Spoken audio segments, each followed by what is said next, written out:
자, 우리 역대상이 시작되었습니다. 오늘은 12장 23절부터 40절 내용인데요. 23절 먼저 읽고 시작하도록 하겠습니다. 같이 읽도록 하겠습니다. 시작. 싸움을 준비한 군대 지휘관들이 헤브론에 이르러 다윗에게로 나와서 여호와의 말씀대로 사울의 나라를 그에게 돌리고자 하였으니 그 수요가 이러하더라. 자, 여러분 이제 사울이 죽고요. 사울이 죽었지만 사울의 잔당들이 있었습니다. 이스보셋이라는 그냥 허수아비를 세워놓고 사울 밑에서 이렇게 자기 자리 지키던 사람들이 쉽게 자리 내리기 싫으니까요. 있던 그 세력이 있었습니다. 7년 동안 유지되었습니다. 그러나 때가 차자 하나님께서요. 사무엘을 통해서 이야기했잖아요. 사울의 나라를 다윗에게 주겠다고 했는데 그 일을 이제 이루시려고요. 온 지파에서 다윗에게로 나와서 이제 정말 그 통합된 왕국의 왕으로 모시려고 하는 일이 일어나게 된 것에 대한 내용입니다.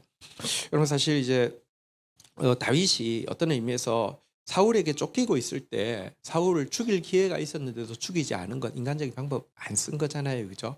그것도 귀한데 사울이 죽고 나서 다윗이 이제 시몬 지파와 유다 지파를 중심으로 이렇게 이제 헤브론에서 왕이 되었고요. 이스보셋을 중심으로 위에 남아 있지만 사실은 세력이나 전체 분위기가 다 자기에게로 와 있습니다. 또 말씀이 있잖아요, 그죠? 그때쯤에는 좀 뭔가 방법을 쓸 수 있지 않을까요? 사실은 이스보셋은 진짜 왕도 아니에요. 그냥 허수아비예요. 그러면 뭐 전쟁을 한달지 아니면 그 사실은 이제 그 밑에 있는 장군들이 그 이제 혹은 그 관료들이 자기 자리 때문에 그런 것이니까 무슨 회유책을 쓴달지 하면 빨리 통일이 될 텐데 7년 동안 여전히 아무 일도 하지 않고요. 전쟁을 건 적도 없고 무슨 사람을 만나서 회유한 적도 없고요. 그냥 하나님의 뜻이 이루어지기를 그냥 기다리고 있었는데요. 때가 되자 이렇게 그 모든 지파에서 이렇게 나와서 평화롭게 왕으로 옹립하는 그런 일이 지금 이루어지고 있는 과정입니다. 참 하나님의 뜻대로 가면 생각보다 시간이 좀 많이 걸리는 것 같아요. 왜냐하면 우리 안에 준비해야 될 것이 너무 많고요. 또 우리 안에 준비가 돼도요, 상황이 준비되어야 하는데 인위적으로 할 수 있지만 여러분 가장 적절한 때에 그 일이 이루어지는 게 서로 모두에게 평화하고 모두에게 축복이 되기 때문인 것 같습니다. 어쨌든 그 긴 시간의 인내 끝에 자 이렇게 나오는 무리들 이제 숫자를 기록하고 있는 내용입니다. 자 이제 24절부터 먼저 31절까지 먼저 교독을 하겠습니다. 제가 먼저 읽을게요. 유다 자손 중에서 방패와 창을 들고 싸움을 준비한 자가 6,800명이요. 25절.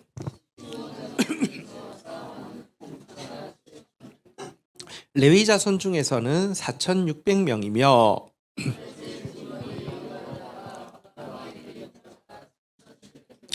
28절 또 젊은 용사 사독과 그의 가문의 지휘관이 22명이요.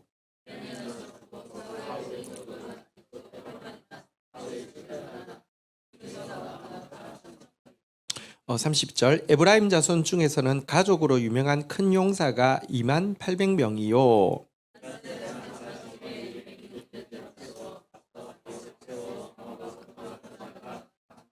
자 여기까지 보겠습니다. 이 보면 이제 먼저 유다 지파, 시몬 지파가 지금 이제 헤브론에서 중심이 되어 있었는데요.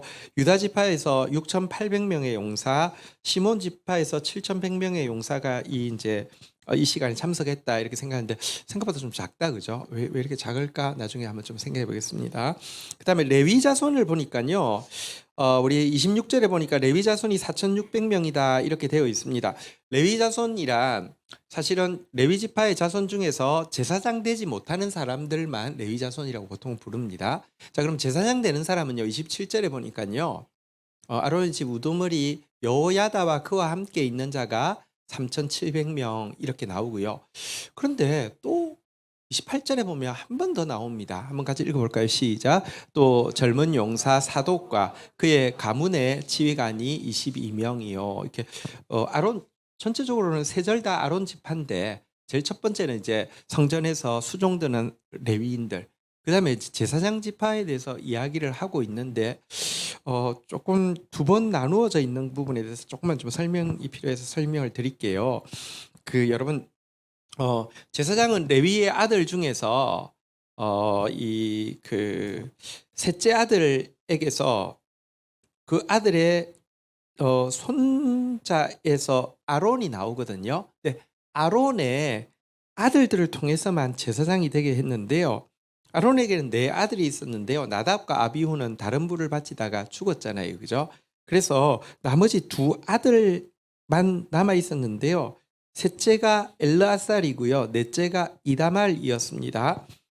근데 이 넷째 아들인 이다말의 후예에서 엘리 제사장이 나오고요. 그 다음에 지금 다윗 시대에도 제사장이 아비아달이라는 제사장이 있었는데 이도 이다말의 후예, 엘리의 후예가 제사장을 하고 있습니다. 그런데 여러분, 이 다윗 때는 제사장이 한 가문이 더 생겼습니다. 그 가문이 한번 여기 보니까요. 한번 따라하겠습니다. 사독이라는 제사장이 생겼습니다. 사독이라는 제사장이 나쁜 건 아니지만 나중에 이 사독의 후예를 신약에는 사두개인이라고 부르게 됩니다. 그러니까 제사장 그룹을 사두개인이라고 그러는데, 그래서 나중에는 지금 아비아달이라는 제사장이 이다말 후예로 있었는데 여기는 완전히 폐해지고요.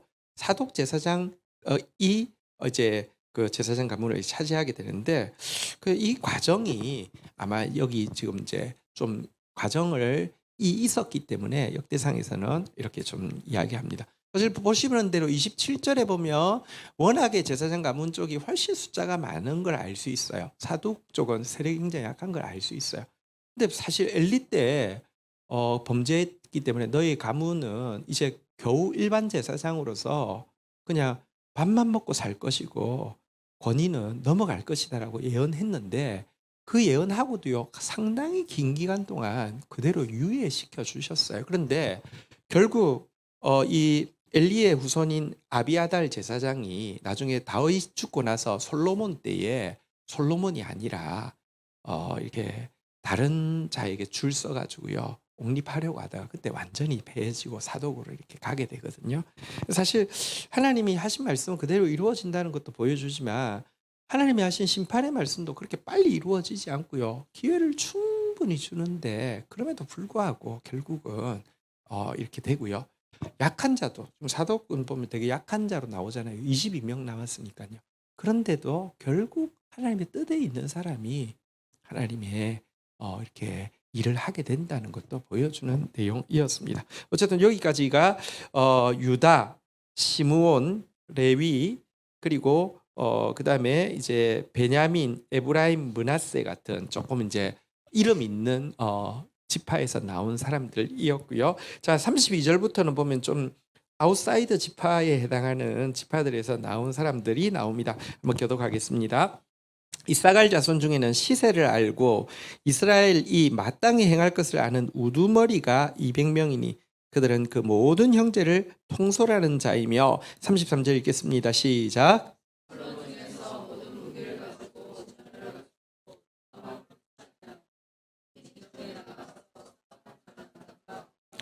삼 34절 납달리 중에서 지휘관 1000명과 방패와 창을 가지고 따르는 자가 37,000명이요.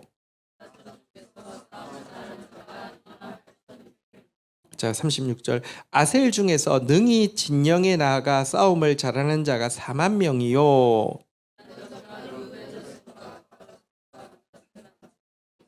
모든 무기를 가지고 능히 싸우는 자가 12만 명이었더라. 자, 여기 보니까 이제 조금 사실 이제 예수님이 활동하시던 갈릴리 지역을 중심으로 한 지파들과 요단 동편에 있는 진짜 조금 이렇게 별로 이렇게 인정받지 못하는 이 지파에서 나온 사람들이 있는데 숫자가 일단 앞에 메이저 지파에서 나온 숫자보다 많아요, 적어요? 훨씬 많은 것을 좀 볼 수 있습니다. 한번 다시 보도록 하겠습니다. 32절에 보니까요. 이사갈 자손 중에서는요. 시세를 알고, 그러니까 시세라는 것이 물건값을 이야기하는 것은 아니고요. 좀 번역이 좀 그렇다 그죠? 그러니까 이 시대를 분별할 줄 아는 지도자들이 그래서 이스라엘이 마땅히 할 것을 아는 우두머리 200명이 있어 가지고 그들이 그 모든 형제를 통솔해서 왔다 이런 이야기입니다. 그러니까 여러분 이들은 지금은 하나님의 시간이고 하나님의 뜻은 다윗에게로 향한다는 사실을 알고 이 200명의 지도자들이 백성들을 다 이끌고 앞에 나왔다는 것입니다. 백성을 다 이끌고 왔더니 숫자 자체를 아예 기록을 안 할 정도로 다 이끌고 왔다 이렇게 이야기하고 있습니다. 그리고 지도자는요, 되게 제일 중요한 게 뭐냐고 하면요, 여러분 시대를 분별할 줄 알고요, 하나님의 뜻을 분별할 줄 알고요, 그 뜻으로 지도자니까 백성들을 통솔해서 이끌어 갈 줄 아는 사람이 진짜 지도자인데요. 이사갈 사람들은 리더들은 그러했다 이렇게 되게 자세히 부연해서 설명하고 있습니다. 다른 데는 보면 뭐 용사 몇 명이 왔다 이런 정도인데 부연이 되어 있는 게 확실히 다르죠. 33절도 부연이 되어 있습니다. 한번 볼까요? 같이 한번 다시 읽겠습니다. 시작. 스불론 중에서도 모든 무기를 가지고 전열을 갖추고 두 마음을 품지 아니하고 능히 진영에 나아가서 싸움을 잘하는 자가 5만 명. 스불론 지파에서도 보면요, 숫자가 뭐 엄청난 숫자가 나왔습니다. 이렇게 이사가는 숫자를 알 수는 없지만 백성이 다 왔으니까 엄청났겠죠. 스불론도 뭐 최고로 많은 숫자, 어쨌든 여기까지 기록된 그냥 숫자로만 보면 5만 명이나 데리고 나왔는데요. 여기 보니까 이들은 전쟁할 때 두 마음을 품지 않고 전열을 갖추면은 절대로 이 전열을 이렇게 흐트러뜨리지 않는 자들이다 이렇게 칭찬하고 있습니다. 그리스도의 옛날에는 전쟁이라는 게 이렇게 전열이 있습니다, 그죠? 방패를 쫙 하면 이렇게 전열이 있는데 옛날에 우리 민주화 시위할 때도 전열이 있습니다. 이 스크럼을 짜고 이렇게 하는데 이게 중간에가 뚫리면 그때부터 막 그냥 밀리는 거거든요. 근데 이 사람들은 이 딱 전열을 갖추고 나면요, 두 마음 품지 않고, 그러니까 이런 거를 우리 옛날에는 강철 대오라고 했는데 이게 그냥 이 대와 오가 강철과 같아서 이게 밀리지 않는다는 거예요. 근데 여러분 사실 그리스도의 군대가요, 진짜 스불론의 군대처럼요, 한번 따라했습니다. 전열을 갖추고 두 마음을 품지 아니하고 싸움을 잘하는 자. 영적 전쟁에서요, 우리가 전열을 딱 갖춰야 되는데 혼자서는 싸울 수 없습니다. 전열이라는 거 함께 해야 되는 거죠, 그죠? 그리고 또 두 마음 품으면 안 됩니다. 뭐 유리할 때는 열심히 하지만 불리할 때는 쑥 빠져버리고 하면 이 열이 깨어져 버리면요, 같이 망하는 것입니다. 어쨌든 이런 용사들로 5만 명이 나왔다 이렇게 이야기하고 있습니다. 엄청 많이 나왔죠. 그 다음 구절에는 또 한 지파가 나오고 있는데요, 납달리 지파입니다. 납달리 지파에서도 보니까 지휘관 1000명과 따르는 자 3만 7천 명 해서 조금 따로 이렇게 또 기록을 하고 있습니다. 다 한 숫자로 묶어놨는데, 그러니까 그 정도로, 그러니까 이 지휘관들이 되게 좀 헌신되었거나 이런 모습을 보여주고 있습니다. 여기도 숫자를 치면 3만 8천이잖아요. 되게 많죠. 자, 그리고 그 다음 지파는 단인데요. 단 지파는 자, 35절 한번 볼까요? 단지파는 28,600명이 나왔는데요. 단지파는 조금 빼고요. 36절 한번 볼까요? 아셀 지파 중에서는 몇 명이 나왔다고요? 4만 명. 자, 그런데 여러분 보통 우리가 이 갈릴리라고 하면 어디를 이야기하냐면 스불론 납달리를 중심으로 이사갈하고 아셀까지가 갈릴리인데요. 여러분 여기 기록된 명단 중에서 숫자가 제일 많이 나온 네 지파가, 여러분 물론 이사갈은 지금 아예 백성 숫자가 빠져 있으니까 알 수가 없지만 어쨌든 그냥 숫자가 제일 많이 나온 데가 5만 명, 4만 명, 3만 8천 명, 그리고 이사갈까지 치면요, 이 여기 네 개에서 제일 많이 나온 것을 알 수 있어요. 그럼 사실 예수님께서 이제 다윗의 후손으로 오실 거잖아요, 그죠? 근데 다윗을 지금 왕으로 옹립하는데 이쪽에 갈릴리 쪽에서 좀 사실은 보면 좀 이렇게 뭐랄까요, 메인에서 벗어나 있는 이런 사람들인데 가장 많이 나온 것, 이 모습은 진짜 다윗의 후손으로 오실 메시아를 이 갈릴리 땅이 가장 사모하면서 갈망한다라는 것을 좀 예언적으로 보여주는 것이라고 할 수 있습니다. 게다가 37절에 보면요. 요단 동편 지파들은요 거의 배제돼 있었어요. 그런데 이 여러분 이들이 가난한 마음, 정말 가난한 마음이 있는데 다윗을 왕으로 세우는데 여기 보니까 몇 명이 나왔다고요? 12만 명. 그래서 사실 참 뭐랄까요? 어 사실 므낫세나 에브라임 지파는 특별히 큰 지파인데 나온 숫자에 비하면요 훨씬 많이 나왔거든요. 그래서 가난한 마음이 있는 것이 여러분 정말 이 평화의 왕이신 예수 그리스도를 모시는데 가난한 마음이 얼마나 있느냐가 굉장히 좌우한다는 것을 여기 잘 보여주고 있는 것 같습니다. 가난한 마음이 있는 사람이 천국에 더 가깝고 메시아의 통치에 더 이렇게 반응한다는 것을 보여주는 내용인 것 같습니다. 38절부터 한번 좀 보도록 하겠습니다. 38절 교독부터 하겠습니다. 이 모든 군사가 전열을 갖추고 다 성심으로 헤브론에 이르러 다윗을 온 이스라엘 왕으로 삼고자 하고 또 이스라엘의 남은 자도 다 한마음으로 다윗을 왕으로 삼고자 하여 39절 같이 한번 읽도록 하겠습니다. 시작. 무리가 거기서 다윗과 함께 사흘을 지내며 먹고 마셨으니 이는 그들이 형제가 이미 식물을 준비하였음이며 40절도 마지막 절이니까 같이 읽을까요? 시작. 또 그들의 근처에 있는 자들로부터 이사갈과 스불론과 납달리까지도 나귀와 낙타와 노새와 소에다 음식을 많이 실어 왔으니 곧 밀가루 과자와 무화과 과자와 건포도와 포도주와 기름이요 소와 양도 많이 가져왔으니 이는 이스라엘 가운데 기쁨이 있었음이더라. 자, 여기 38절에 보니까요. 이제 이들이 이제 다 합치면 38만 명이 되는데요. 38만 명이 이 다윗의 이 옹립을 이렇게 함께 하고요. 이 자리에 나오지 못한 사람들도 마음은 전부 다윗을 왕으로 삼고자 하는 이 자리에 동참했다라고 기록하는데 39절을 한번 보도록 하겠습니다. 여러분, 사실 이 곳은 지금 옹립하는 곳은 헤브론이고요. 헤브론은 사실 앞에도 이야기했죠. 유다 지파와 시몬 지파가 7년 동안 다윗을 왕으로 옹립해서 이미 있던 곳입니다. 그러면 여러분 자기 홈그라운드고 그러면 여러분 7년 동안 제일 이렇게 어쨌든 수고했던 이들이 지금 뭐랄까요? 말하자면 국민으로 치면 1등급 국민이고 이제 들어오는 사람들이 2등급 국민이잖아요. 그죠? 그럴 수 있잖아요. 자, 그런데 그들이 아까 숫자가 진짜 작게 나왔잖아요. 뭐 몇천 명씩밖에 안 나왔잖아요. 그 이유가 여기 나오는데 뭐 하느라고 못 나온 것 같아요? 음식 준비하느라고. 3일 동안 잔치할 건데요. 이 유다 지파와 시몬 지파가 이분들 음식 준비하는 일을 위해서요. 이렇게 헌신했던 것 같습니다. 이 모습이 되게 보기 좋아요. 왜냐고 하면 보세요.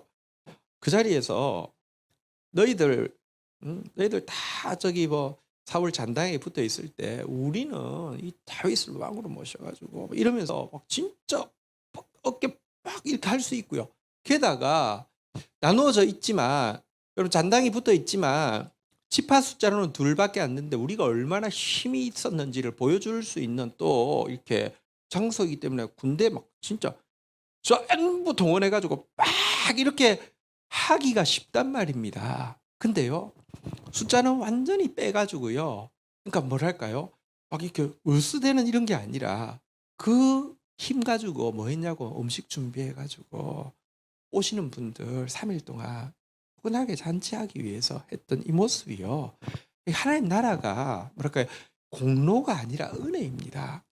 여러분 먼저 유다와 시몬 지파가 먼저 다윗에게 다윗을 모시고 다윗과 함께 나라를 세워가는 이 일을 한 게 자기들 공로예요. 먼저 하나님 섬기는 게 우리 공로예요. 먼저 하나님 섬기는 게 하나님이 우리에게 더 크신 은혜 주신 거예요. 은혜 주신 거예요. 그리고 진짜 은혜 받은 사람은 은혜로운 사람이 되어서요. 빚 갚으려고 하지 갑질하려고 하지 않아요. 유다 지파와 시몬 지파가요. 숫자도 확 빼가지고 제일 작은 것처럼 도열을 할 때 보면 이렇게 그 이제 도열을 하면 어차피 지파별로 도열을 할 거 아니에요, 그죠? 정말 3천 명 나오고 뭐 5천 명 나오고 진짜 뭐 여러분 5만 명 나오고 뭐 이런 데 비하면 너무 작잖아요. 그 마음가짐이 진짜 이게 하나님 나라를 세워가는 방식이라는 것입니다. 우리가 하나님 나라의 방식은 명확합니다. 크고자 하는 자가 작은 자가 되고 높고자 하는 자가 섬기는 자가 되는 것입니다. 교회는 그런 것입니다. 목사는 섬김 받는 자리가 아니고요. 제가 여러분들의 종입니다. 교회도 다른 부분도 다 마찬가지입니다. 리더들은요, 섬기는 자입니다. 그게 하나님 나라의 원칙입니다. 저는 그런 모습으로 잔치가 베풀어졌고요. 하지만 또 오시는 분들은 40절에 보니까 여러분 가까운 데 있는 근처에 있는 자들도 있죠. 여기서 좀 가까운 데라고 하면 에브라임도 있을 테고 므낫세도 있을 테고요. 뭐 베냐민도 있을 테고요. 근데 멀리 있는 자들이라고 하면 뭐 이사갈, 스불론, 납달리 저기 북쪽인데요. 이 사람들도 그냥 와도 되는데 여기 보니까요. 나귀와 낙타와 노새와 소에다가 음식을 어떻게 싸웠다고요? 바리바리 이제 싸운 거죠. 밀가루 가자, 무화과 가자, 건포도, 또 포도주, 기름, 소, 양도 많이 가져왔습니다. 이들이 이렇게 한 이유가 무엇입니까? 가서 눈치 보일지 모르니까 우리 거 안 챙겨가면 굶을지도 몰라 이래서는 아니고요. 여기 보니까요. 한번 따라하겠습니다. 이스라엘 가운데에 기쁨이 있음이었더라. 여러분 여기 기쁨으로 번역한 단어는 심하라는 단어인데요. 이 단어는 하나님의 통치 속에 들어갈 때 누리는 기쁨을 표현할 때 이 원어를 씁니다. 하나님이 다스리십니다. 그리고 하나님의 통치의 대행자인 다윗이 하나님의 방법으로 이제 왕이 됩니다. 여기에 임하는 기쁨이요. 백성들 가운데도 이미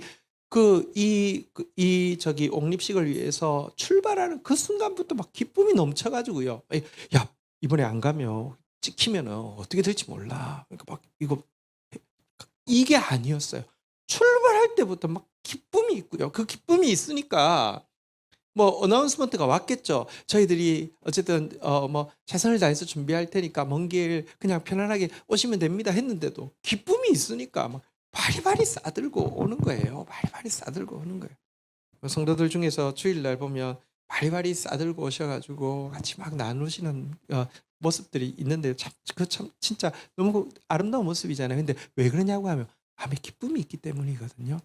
하나님의 통치가 있는 곳에 하나님의 통치, 바른 통치에 또 사람인 다윗이 세워지는 곳에 기쁨이 임했기 때문에 이렇게 사실은 큰 지파라고 할 수 있는 유다 지파도 작은 자가 되어서 막 음식 준비하고요. 여기 멀리서 오는 지파들도 기쁨으로 이렇게 가져와서 잔치를 베풀었으니 진짜 이 시간이 무슨 뭔가 정치적인 어떤 막 이득을 나누는 막 이렇게 계산하는 시간이 아니라 진짜 천국의 잔치와 같은 시간이 된 것을 볼 수 있습니다.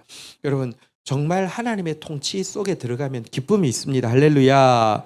여러분들 꼭 하나님의 통치 속으로 들어가서 하나님의 통치 속에 있는 그 기쁨을 여러분들 뺏기지 않는 성도들 되기를 주의 이름으로 축원드립니다. 심하라는 단어를 기쁨의 원어가 심하인데요. 이 하나님의 통치 속에 있는 기쁨, 하나님의 통치를 위해서 헌신하는 기쁨. 오늘 군대 사람들이 다 그 자리에까지 나왔잖아요. 이 기쁨을 표현하는 구절들 몇 구절만 좀 읽어드리겠습니다. 시편 4편 7절에 보면 심하라는 단어가 나옵니다. 하나님의 통치와 하나님의 통치에 헌신할 때의 기쁨입니다. 같이 한번 읽겠습니다. 시작. 주께서 내 마음에 두신 기쁨은 그들의 곡식과 새 포도주가 풍성할 때보다 더하나. 대적들은 막 하나님 뜻과 반대로 살아도 곡식과 새 포도주가 풍성하고 나는 하나님 뜻대로 살려고 하니까 고난과 어려움이 있지만 웬걸요? 하나님 뜻대로 하나님의 통치 안에 있으니까 내 마음에 주신 기쁨은 그들의 곡식 새 포도주 풍성한 것보다 더하다고 고백하는 이런 기쁨이 있습니다. 할렐루야. 우리 시편 16편 11절에도 심하가 나오는데요. 같이 한번 읽도록 하겠습니다. 시작. 주께서 생명의 길을 내게 보이시리니 주의 앞에는 충만한 기쁨이 있고 주의 오른쪽에는 영원한 즐거움이 있나이다. 할렐루야. 주님의 통치 안에 들어가면요. 한번 따라하겠습니다. 생명의 길을 보이시리니 충만한 기쁨이 있고 영원한 즐거움이 있나이다. 여러분들 하나님의 통치 앞에 잘 나오셨습니다. 우리 영혼에 하나님이 생명의 길을 보여주시고요. 충만한 기쁨, 영원한 즐거움으로 채워주십니다. 할렐루야. 자, 마지막으로 시마 나온 구절 한 구절만 더 보겠습니다. 시편 43편 4절입니다. 같이 한번 읽도록 하겠습니다. 시작. 그런즉 내가 하나님의 제단에 나아가 나의 큰 기쁨의 하나님께 이르리로다. 하나님이여 나의 하나님이여 내가 수금으로 주를 찬양하리이다. 여러분 시인이 하나님을 무엇이라고 부릅니까? 한번 따라하겠습니다. 나의 큰 기쁨의 하나님. 내 고백이 되었으면 좋겠어요. 우리 하나님을 부를 때 뭐 여러 가지로 부를 수 있잖아요, 그죠? 그러나 한번 내 고백이 되었으면 좋겠습니다. 한번 따라하겠습니다. 나의 큰 기쁨의 하나님, 나의 큰 기쁨의 하나님께 이르리이다. 할렐루야. 하나님 앞에 나오신 여러분들을 축복하고 축하합니다. 오늘 이 다윗의 이 이제 통합 왕으로 세우는 이 즉위식의 축제 마당이 된 이 부분을 보았는데요. 우리 오늘 하나님의 통치 아래 우리가 있습니다. 그 하나님 앞에 나와서 우리도 함께 기뻐하기를 원합니다. 자리에서 일어서시겠습니다.